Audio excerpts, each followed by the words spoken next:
La vérité n'a rien à voir avec le nombre de personnes qui en sont convaincues.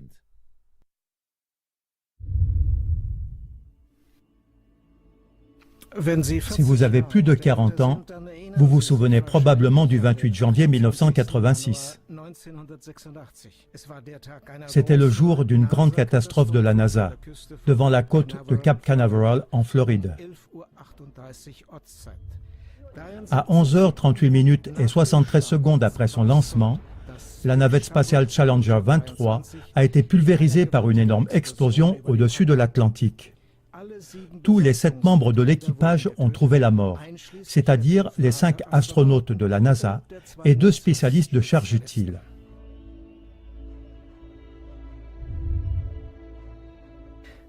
Des millions d'Américains, 17% de la population totale, ont regardé le lancement en direct à la télévision à cause de la spécialiste de charge utile, Christ McAuliffe, la première institutrice dans l'espace.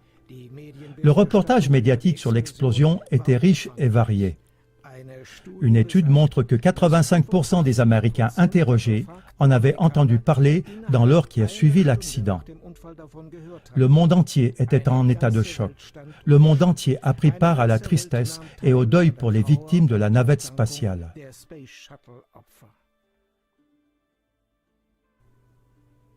La raison de l'explosion, un mauvais fonctionnement d'un joint torique dans le booster à matière solide droit de la fusée. La navette n'avait pas de système de siège éjectable et l'impact de la cabine sur la mer a été trop violent pour que les astronautes puissent survivre. La catastrophe a été suivie d'une pause de 32 mois dans le programme des navettes spatiales de la NASA. Et cela a conduit à la création de la commission Rogers, qui est une équipe nommée par le président Ronald Reagan pour analyser l'accident.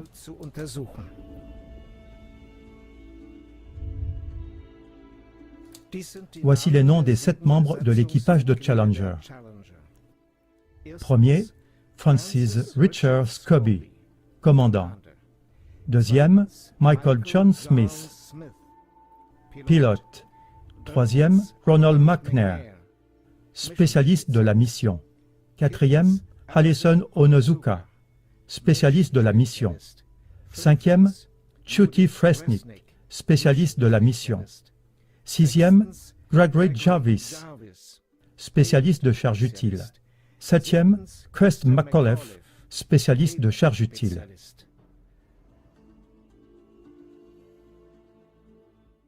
Mais voyons la chose incroyable. Un proverbe connu dit « Ce qui ressemble à un canard, fait le bruit d'un canard et se comporte comme un canard, doit probablement être un canard. » Le souffle du monde s'arrête en cette affaire pour la 2e fois. À la différence que ce dernier choc dépasse celui qu'on a eu il y a 30 ans. On dit qu'au moins 6 des 7 membres de l'équipage de Challenger seraient encore en vie. 4 d'entre eux vivent même sous le même nom. Et voici les arguments à vérifier. Francis Richard Scobie, commandant de la navette spatiale.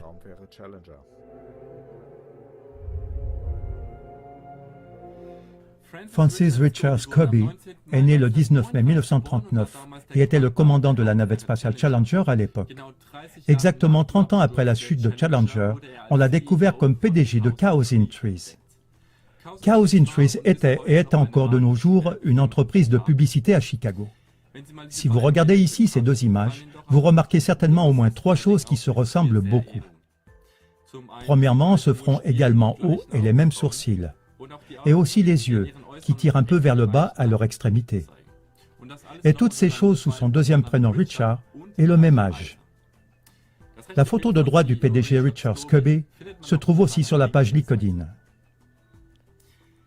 Quand on visite le site web de Cows in Trees, et je l'ai fait ici, on tombe sur une animation avec une vache propulsée par fusée.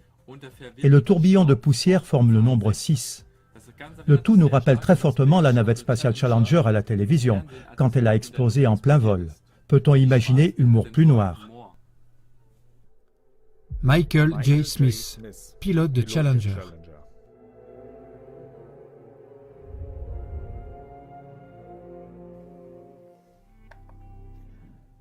Le pilote de Challenger, Michael John Smith, est né le 30 avril 1945.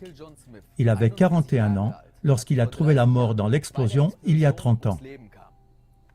L'homme sur la photo de droite s'appelle également Michael John Smith et il a exactement 30 ans de plus. Sa ressemblance avec l'astronaute Michael John Smith est absolue. Les mêmes sourcils horizontaux, les mêmes yeux bleu-gris, le même creux vertical sur le bout du nez. Nous parlons là d'un professeur émérite d'ingénierie industrielle à l'Université de Wisconsin-Madison. L'adresse e-mail de Michael John Smith est mgsmith@k.wisc.edu. Ronald McNair, spécialiste de la mission de Challenger.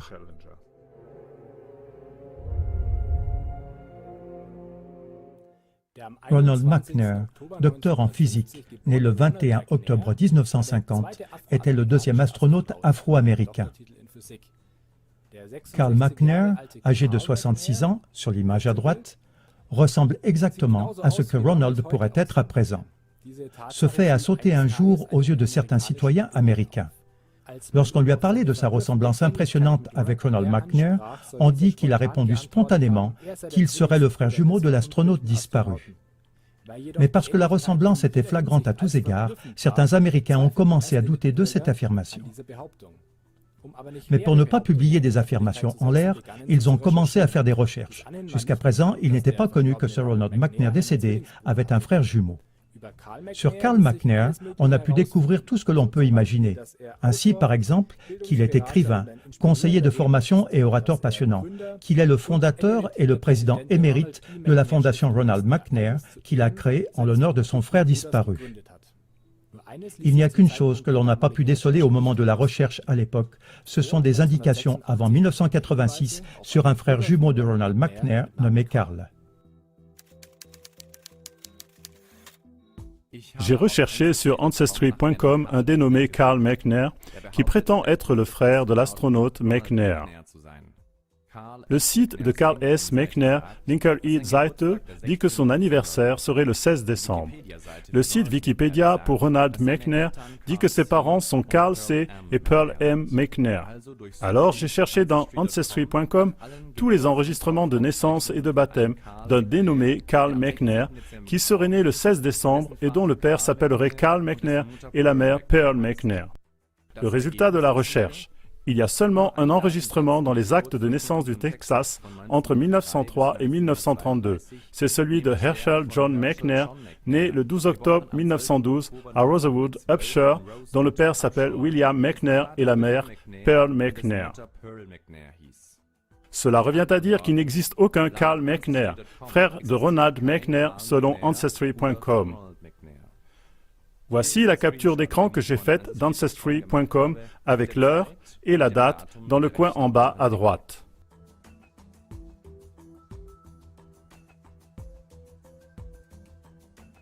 Pour être bien sûr, j'ai répété ma recherche sur Carl McNair. Cette fois-ci, j'ai réduit la recherche à Carl McNair, dont le nom du père était McNair et le prénom de la mère Pearl. Je n'ai trouvé aucun Carl McNair dont le nom du père était McNair et le prénom de la mère Pearl.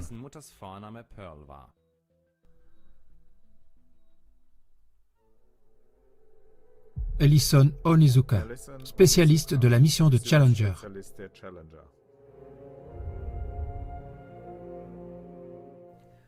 Un autre spécialiste de la mission de Challenger, Ellison Onizuka, le premier astronaute américano-japonais.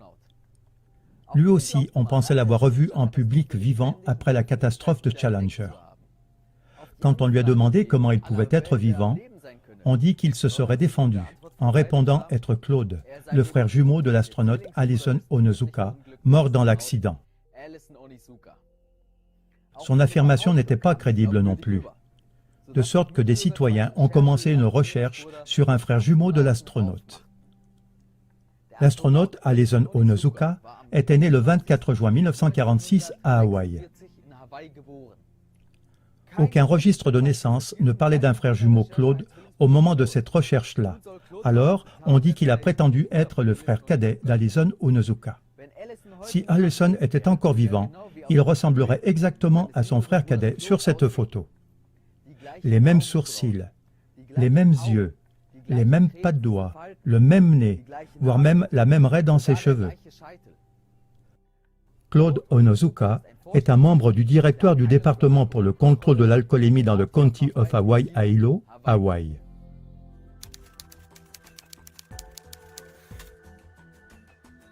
J'ai aussi recherché sur Ancestry.com des actes de naissance d'un Claude Onizuka, le frère prétendu de l'astronaute Ellison Onizuka. Selon l'article de Wikipédia sur Ellison Onizuka, son père était Masamitsu Onizuka, récemment décédé. Sa mère est Mitsu Onizuka. Résultat de la recherche. Il n'y a pas de résultat pour votre recherche. Voici la photocopie du registre de naissance.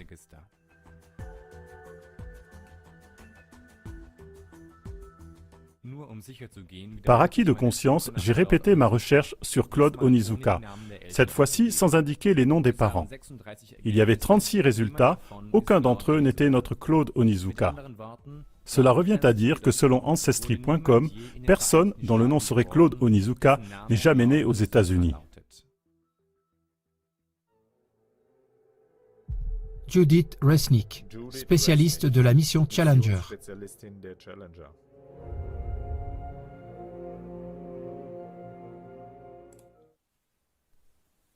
Judith Arlen Resnick, née le 5 avril 1949.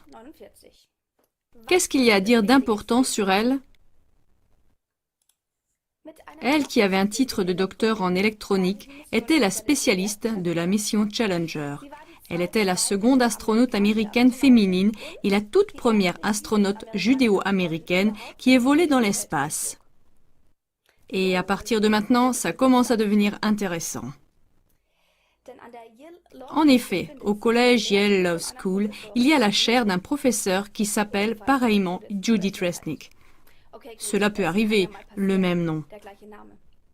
Mais ce qui est étonnant, c'est que non seulement elle a exactement 30 ans de plus que l'astronaute Judith Resnick, décédée il y a 30 ans, mais qu'elle s'appelle exactement pareil, qu'elle a la même allure et la même voix que l'astronaute de la navette spatiale décédée. Et qu'est-ce qu'elle fait à présent au collège Yale Law School? Elle y a le titre de professeur de droit à Suleiman. Et maintenant, revenons à la comparaison. Exactement comme l'astronaute Judith Resnick, ce professeur a les cheveux foncés et frisés, la même forme de sourcils et les mêmes lignes des deux côtés du visage qui montent à partir du menton.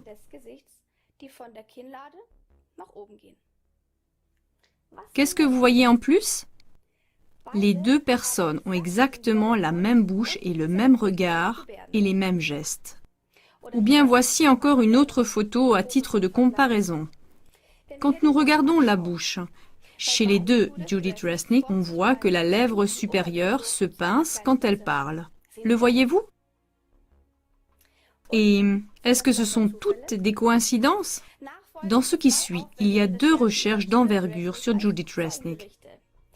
Celui qui met en parallèle les voix de l'astronaute Judith Resnick il y a 30 ans et du professeur Judith Resnick en vient à la conclusion suivante.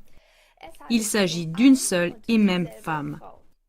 Voilà pourquoi nous écoutons pour finir la comparaison des voix. Judith Resnick a 30 ans d'intervalle.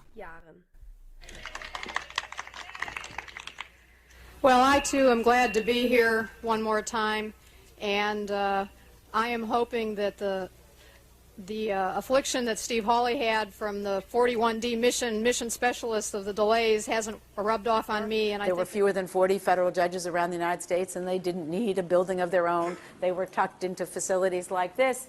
And of course, what the U.S. government did was this was a form of tax, and Marine Hospitals health care. And I think the guys behind me are hoping that it hasn't also. Otherwise, they might throw me. Of course, is the Civil War, and with the Civil War and the North conquest of the South. Otherwise, they might throw me off the flight. The U.S. federal government owned and I will now introduce about 50 buildings around the entire hoping that it has, United they might States. Throw me And off none the of the flight. Est-ce que toutes ces incohérences proviennent d'autant de hasard? Ou bien est-ce qu'elles révèlent une duperie mondiale d'une dimension incommensurable? Il ne faut pas confondre la majorité avec la vérité. Sharon Christa McAuliffe, spécialiste de charges utiles de Challenger. L'astronaute décédée de Challenger, nommée Sharon Christa McAuliffe, est née le 2 septembre 1948. Elle était enseignante en études sociales à l'école Concord High School de New Hampshire quand elle fut choisie parmi plus de 11 000 candidats pour participer au projet de la NASA nommé Enseignant de l'espace.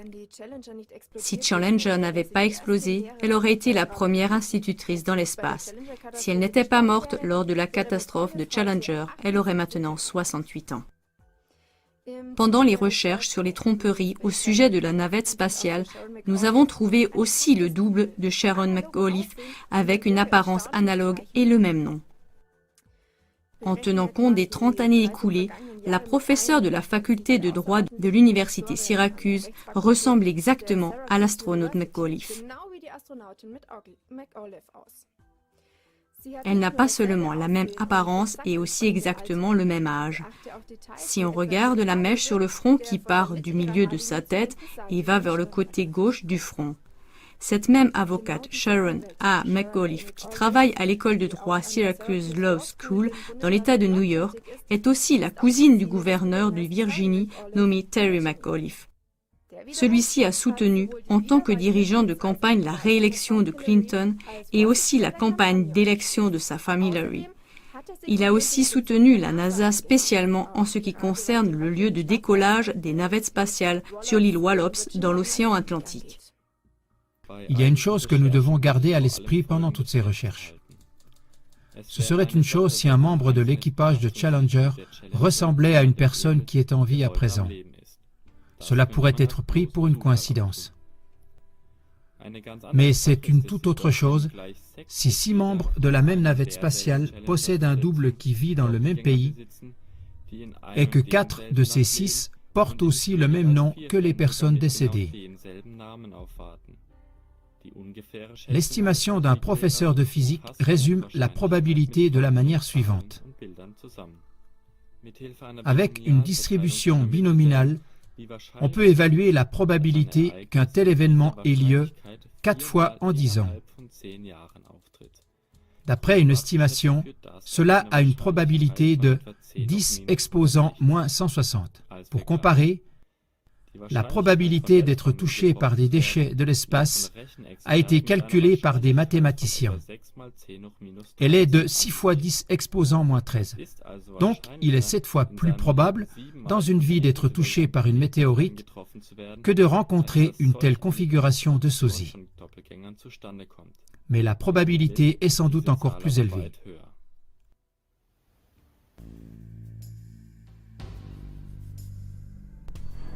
De quel genre de personnes la NASA se compose-t-elle pour que ces gens soient capables de mentir au monde entier pendant 30 ans?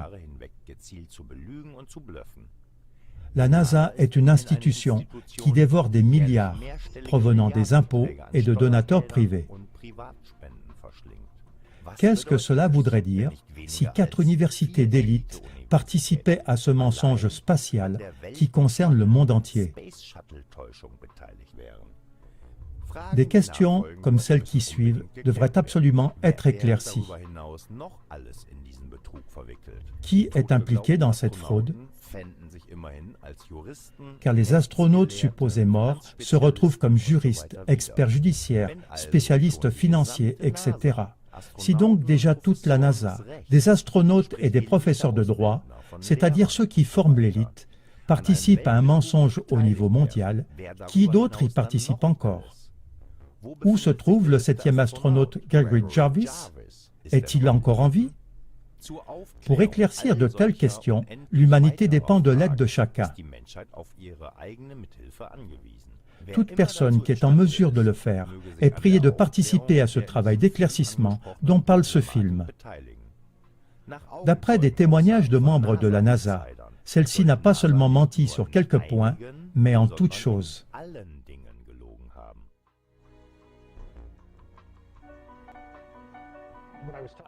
Quand j'ai parlé avec cet homme de Balcom qui travaille pour la NASA et que nous avons discuté à propos de ce mensonge, tout ce qu'il m'a dit était différent de la prétendue vérité dont on nous avait parlé jusqu'alors. Alors, après un peu de temps, je lui ai dit, « Donc, vous avez menti sur beaucoup de choses. » Et immédiatement, il m'a répondu, « Non, nous n'avons pas seulement menti en ce qui concerne certaines choses. Tout est un mensonge. Rien de tout cela n'est la vérité. » À de multiples reprises, la NASA se vante que le voyage spatial a créé des emplois, surtout dans l'industrie. Mais la question la plus urgente est la suivante. Des emplois dans quelle industrie exactement? En ce qui concerne les voyages dans l'espace, il semble que divers astronautes de la NASA n'étaient pas actifs pendant leur voyage vers la Lune ou dans leur navette spatiale. Ainsi en a témoigné dernièrement un ancien membre de la NASA qui, pour raison de conscience, comme il le dit lui-même, ne peut plus participer à cette tromperie mondiale. Il a dit « La NASA ne ment pas au monde entier seulement sur certaines choses, mais sur toutes les choses. » Comme d'autres anciens de la NASA ont dit des choses identiques, certains journalistes indépendants ont voulu faire une sorte d'épreuve de vérité. Ils se sont placés avec une Bible à la main devant tous les astronautes glorifiés par le monde entier et leur ont demandé de jurer sur la Bible qu'ils étaient vraiment allés sur la Lune et qu'ils n'avaient pas menti au monde. Mais écoutez et voyez par vous-même.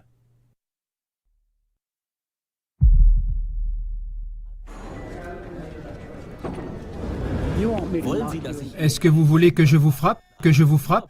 Que je vous frappe? Maintenant, je veux que vous juriez par Dieu et sur la Bible que vous êtes allés sur la Lune. Si vous êtes allés sur la Lune, nous voulons vous donner l'opportunité de jurer par Dieu que vous étiez sur la Lune. Je vais vous donner l'opportunité de vous faire exploser la tête et de me ficher la paix. Vous faire exploser la tête. Pourquoi est-ce que vous ne faites pas ça? Vous mettez votre main sur la Bible et vous jurez que vous êtes allés sur la Lune. Bon, alors ce sera sûrement une Bible falsifiée, une Bible falsifiée, une Bible falsifiée. Vous aimez les aventures. Vous êtes celui qui a dit qu'il a marché sur la Lune alors que ce n'est pas vrai. Vous avez inversé les faits et les avez présentés faussement. Sortez de mon chemin. Vous êtes un lâche, un menteur et un voleur. Vous êtes un lâche, un menteur et un voleur. Vous êtes un lâche, un menteur et un voleur. Vous parlez à la mauvaise personne. Pourquoi ne parlez-vous pas avec les responsables de la NASA? Nous ne sommes que des passagers, des gens qui participent à un vol, des gens qui participent à un vol. Je ne frappe pas les gens, mais vous serez par terre si vous ne partez pas maintenant. Dehors! Je ne frappe pas les gens, mais vous, je ne frappe pas les gens, mais vous, je ne frappe pas les gens, mais vous, je ne frappe pas les gens, mais vous... Ok, vous prenez vos affaires et vous foutez le camp. Je dis que tout ça, c'est de la merde. C'est de la merde. C'est de la merde. Si les ombres sur la Lune étaient du mauvais côté ou pas, je ne m'occupe pas de cette merde. Merde, merde, merde. Dans l'espace ont été falsifiés. Falsifiés? Exactement. Nous avons un enregistrement audio authentique du Joint Space Center. Des conneries tout ça.